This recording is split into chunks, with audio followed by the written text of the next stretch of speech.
Hey everyone, it's another Sunday roundup of the Winter League events that have been happening at Dunes over the last 7 days. It's been a fabulous competition. In my opinion, this has been the best one that we have ever done. It was, of course, the Approach Shot Challenge over the famous links at the old course at St Andrews. And the feedback has been phenomenal from all of you. And just to sort of share some of that with you, mainly it was the fact that unlike a nearest the pin, this was 9 different shots. So it really challenged you to play different clubs, getting different yardages, really practicing or playing your golf in very much the same kind of way you will be when you're out there on the golf course.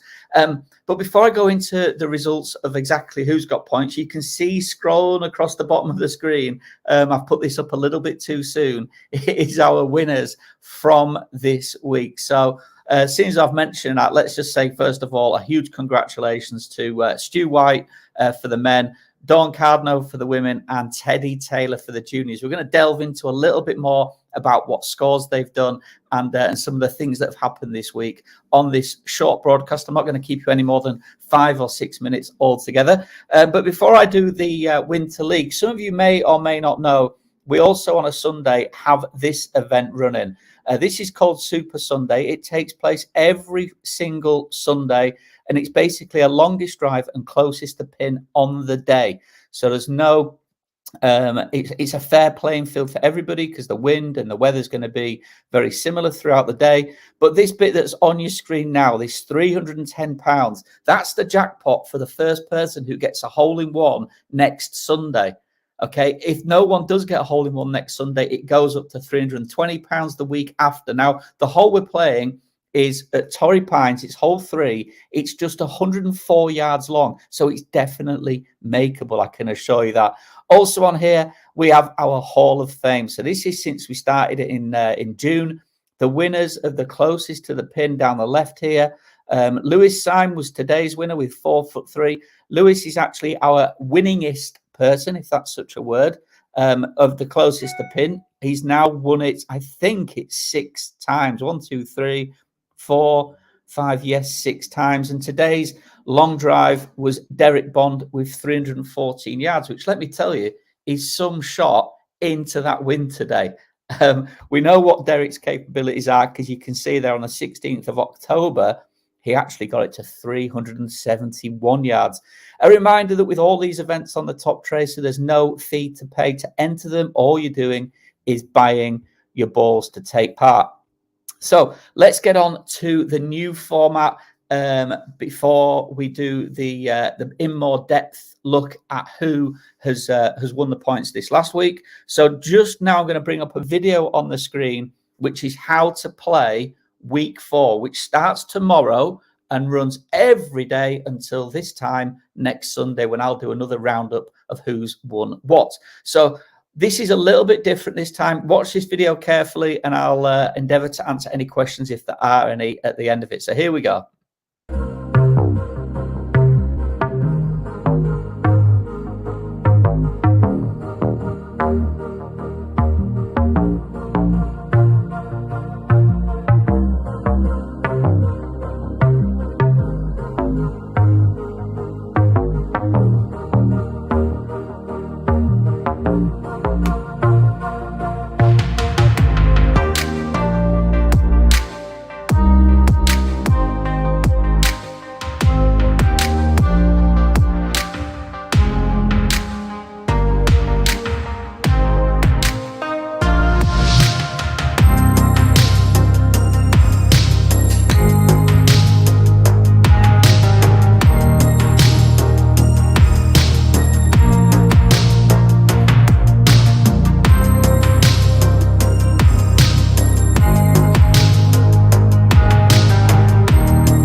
Okay, folks. So as we can see there, it is the closest to the pin, but with a twist. It's not just on one hole this time. It is over 3 holes. The 3 short holes on the Toptracer. So it's 45 yards, 60 yards, and 75 yards. Now, what we're going to do is we're going to add your total distance from each of those holes together to give our leaderboard this time next week. So I think pretty straightforward. But if there is any questions, don't hesitate to ask or just call in and speak to one of the team. One of the things just to remind people is please just put your name down on the sheet for taking part each week in order to get your bonus points. So let's now just bring up the leaderboards for each week. So let's go on to the men's event first. So I'm going to add this to the stream. So here we go. And you can see that Stu White with that amazing score of 111.75.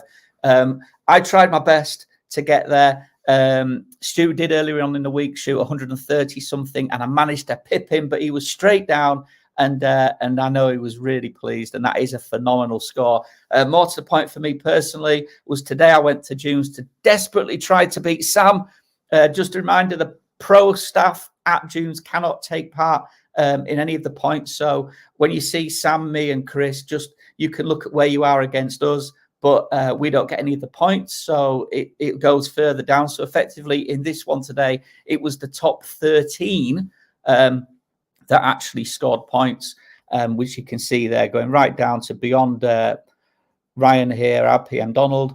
So that was the men's. Well done to Stu on that one. Let's just now switch over to the women's event. And you can see Dawn there did a fantastic score of 325, closely followed by Isla Hind. Very good young talent is Isla, certainly going to be one to watch for the future, picking up the second place, and Bex Gordon in third there. And then in the juniors, let's just bring that leaderboard up. So this is a bit of a, not a bugbear for me, but a little bit of something I really want to try and encourage is more juniors playing this. You can see there that in this last week, only 5 have taken part and hit the green. It was a 60-yard shot. I have failed to say that the new event we're doing, everybody's doing the same thing. So juniors, men, women, we're all playing the same thing this next 7 days. So I'm hoping if you're the parent, grandparent of anyone who classes as a junior, please do bring them down to give it a go. We're giving away free prizes as well. And I know a lot of you kids on junior coaching, you get a free basket of balls every single day. So plenty of chances to come down and give these shots a go. So what we're going to show now is where this puts everybody in the league table. So if you want to keep a track on where you stand in the tables, you just want to head to junesgolfcentre.co.uk/Winter League, which is where I'm at here. And just a reminder of the details of this week's event. There's the 3 holes that we're playing. And you can take as many shots, by the way, at each of those holes as you wish. That's the explainer video that you've just watched. Here are the prizes. And then down here, and I don't know how easy this is going to be for you all to see. I'm going to make it as big as I can. Let's just have a little look. Yeah, hopefully you can see this okay at home, folks. The resolution isn't fantastic. I appreciate that. But let's start off with the juniors. And you can see we have a tie at the top now. Teddy Taylor with his win takes him to 30 points, tied with Rory Dahl, also on 30 points. And Hunter Gray is very close behind on 28.5. So it's pretty tight at the top. But Joshua White, who didn't play at all in week 1, has made an astounding surge up that leaderboard to be on 21 points after 3 weeks. Moving on to the women's, and it's Teddy Taylor's mum who sits atop of the leaderboard on 28 points, but it's a very tight leaderboard in the women's event. You can see Bex Gordon there on 25. Dawn with her win has got up there onto 23 in third, and Danica Garden on 21, Ashley Richley on 18, and week 1's winner Ange Duthie there on 15 points. And then as we move down, we can see the men's leaderboard as well. And PKY07, it's Ian. He is on 31.5, currently storming ahead in the men's event. Craig Barber on 22 points in second, and Bob Sim on 20.5 in third. Stu White, who's just scored his first points, I should say, on the actual points game, excluding the bonus points, gets him with his win this week up to 5th place on 16 points. Remember, points again up for grabs this week. If you want to keep an eye or remind yourself what it's about, do head to this page on the website. I promised you I wasn't going to keep you very long. It's been 10 minutes already. Where has that time gone? So that's it. I'm going to say goodbye, folks. Remember, if you have any questions, fire them away on this video and I will endeavor to answer them at my earliest convenience. And of course, there's me, Sam, Chris, Zach, Billy, and all the team at Dunes that are there to welcome you and ensure you have the best possible experience, including showing you how to play these games, how to get the most out of Toptracer, because it is a fantastic bit of kit if you use it to its full potential. Too many people are just going on my practice and hitting balls out there willy-nilly instead of really focusing and honing their practice in to make it more like you play on the golf course. That's the secret, folks. Practicing under pressure, just like I was doing in that last event we did, when there was a few times I'm like, oh, I've got to hit the green on this one for a good score. It makes you better prepared for when you've got that medal card in your hand next summer. That's it for me, folks. Enjoy the rest of your Sunday. Bye for now.